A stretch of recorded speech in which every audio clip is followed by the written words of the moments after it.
Sumatin po ang biyaya, awa, habag, pagpapala, at katotohanan, kapayapaan mula kay YAHAWAH. Isang magandang araw po sa bawat isa. Ang paksa po natin sa araw na ito ay hinggil dito sa 1 Korinto 6:1.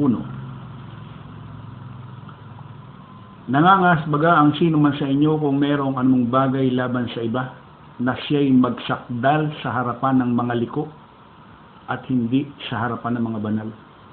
Ito po ay sulat ni Pablo doon sa mga kapatid sa Korinto o yung mga banal na nagbanal.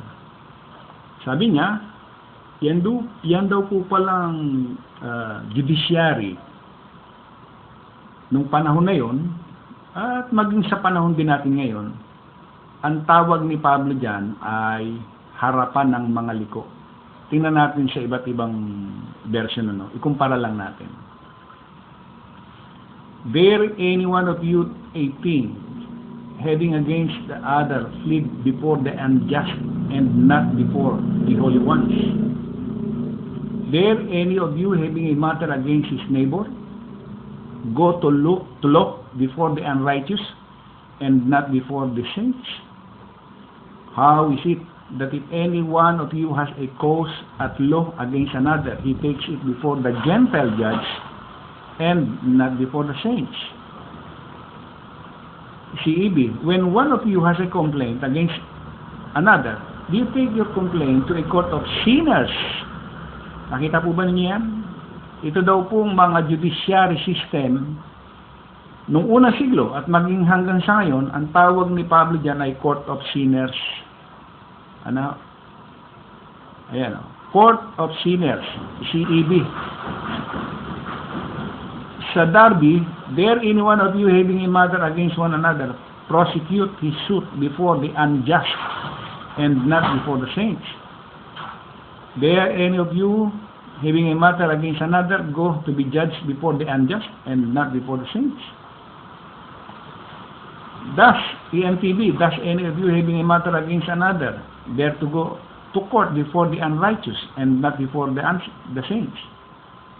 ERB, when one of you has something against someone else in your group, why do you go to the judges in the law courts? The way they think and live is wrong. So why do you let them decide who is right? Why don't you let God's holy people decide who is right? So dito, napakaganda nitong sinasabi ng ERB o easy to read version, when one of you has something against someone else in your group, why do you go to the judges in the law courts? The way they think and live is wrong. Yun daw pamumuhay at kaisipan nitong mga judges na ito, itong mga hukom na ito ng batas. Yun daw kanilang pamumuhay, yun daw kanilang kaisipan ay mali. Bakit nga naman kayo pupunta dyan? Bakit nga naman kayo pupunta dito sa mga hukom o husgado na ito ng mga hindi banal? So dito pa lang malalaman natin, maintindihan na talagang itong mga hukom na ito, itong mga judges na ito, yung judiciary na ito, palibasa ay mga hindi mananampalataya, ang magkakahihinatnan ng kanilang mga gagawing paghuhukom. Ito, ESB. When one of you has a grievance against another, does he dare go to law before the unrighteous instead of the saint? Mga hindi mananampalataya, mga liko. GNB, if any of you have a dispute with another Christian, how dare you go before heathen judges instead of letting God's people settle the matter?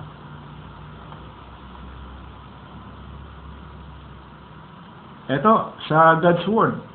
When one of you has a complaint against another, how dare you go to court to settle the matter in front of wicked people? Why don't you settle it in front of God's holy people? Ang tawag nga wicked people, itong judiciary, and then itong mga judges na ito. Totoo naman po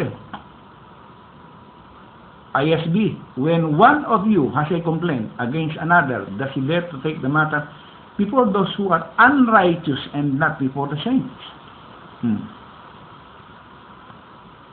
Ang tawag dito sa Jubilee,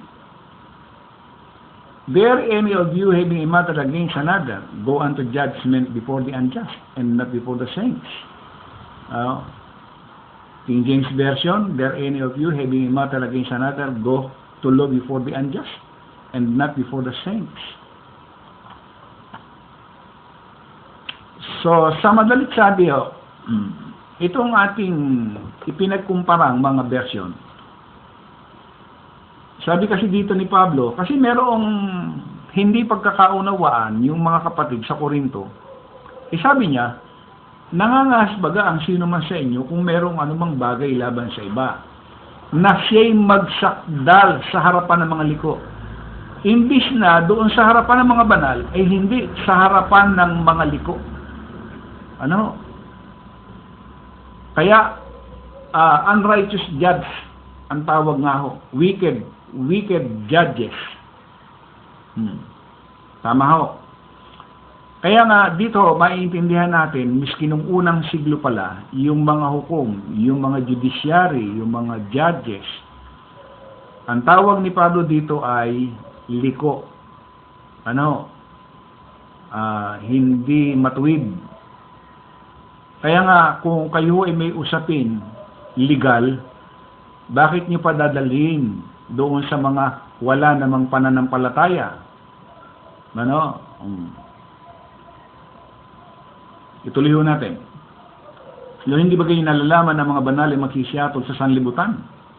At kung ang sanlibutan ihatulan ninyo, hindi kaya baga dapat magsihatol kayo sa mga bagay na pinangalit? Hindi ba kayo nalalaman ng ating hatulan ng mga anghel? Gaano pa kaya ang mga bagay na nauuko sa buhay na ito? Kung kayo ngayon merong usapin ng mga bagay na nauuko sa buhay na ito, ilalagay baga ninyo upang magsihatol ang mga taong walang halaga sa iglesia? So walang halaga sa iglesia o walang halaga sa asembleya itong mga hukom na ito. Kaya nga yung mga hukom na ito hindi patas.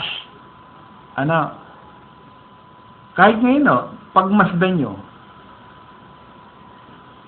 kaya miski nung unang siglo alam na talagang bias talaga yung paghukom ng mga hindi mananampalataya. Mas matimbang sa kanila yung may pera kaysa doon sa walang pera. At ganun din ang nangyayari sa atin ngayon, na mas matimbang yung may pera kaysa sa walang pera. Maraming nagnakaw sa kabangyaman, milyones, pero nasan sila? O pagkatapos ngayon, ikaw, mananampalataya ka, ilalagay mo yung iyong sarili, magpapasakop ka dito sa mga hindi mananampalataya na ito, kaya ito ang pinaksa ko para maintindihan niyo. Ang dami yung nagsasabing sila yung mga mananampalataya, pero sila nagsuso. Anong ibig sabihin? Nagsasakdal. Doon sa mga hukuman, na ang sabi ni Pablo, mga walang halaga sa iglesia yan. 5.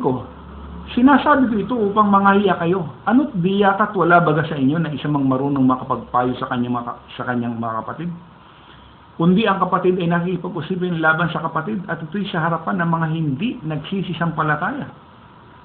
So, talagang hindi ho sila, itong mga pinagsasakdalan nyo ay hindi naman magmamana ng kanyang kaharian. At yung iba ay sampalataya dito sa mga hukom na ito. 7.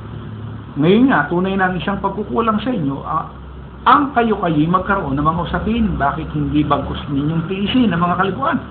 Bakit hindi bagkus kayong padaya? Yun ang sinasabi ni Pablo. Kaysa magsakdal kayo ang wika diyan sa mga hindi naman mananampalataya, padaya na lang kayo ang wika, sabi ni Pablo. Kaysa magsakdal kayo doon sa mga mandaraya. 8, ngunit kayo rin ang nagsisigawa ng kalikuan at nangangdadaya, at ito'y sa mga kapatid nyo. Hindi ba nangyayari ho ito? Na ang gumagawa ng kalikuan at nangdadaya ay mga kapatid ninyo rin. Sino? Unang-una na dyan, yung ministro, pastor, mga ngaral. O hindi ba ganinyo nalalaman na mga liko ay hindi magsisipagmana ng kaharian ng Diyos? Huwag kayong padaya kahit ang mga mapakiatid, ni ang mana ng basa Diyos-Diyosan, ni ang mga mangangalunya, ni ang mga nang bababae, ni ang mga mapakiatid sa kapwa lalaki, ni ang magnanakaw, ni ang masasakin, ni ang mga manglalasing, ni ang mapagtungayaw, ni ang mga manlulupig, ay hindi mangagmamana ng kaharian ng Diyos.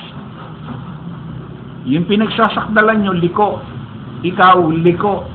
O, pare-pareho lang kayo, hindi kayo mangagmamana ng kaharian ng Diyos. Muli po, maraming salamat. Sumatin po ang biyaya, awa habag, pagpapala mula kay YAHWH. Magandang araw po sa bawat isa.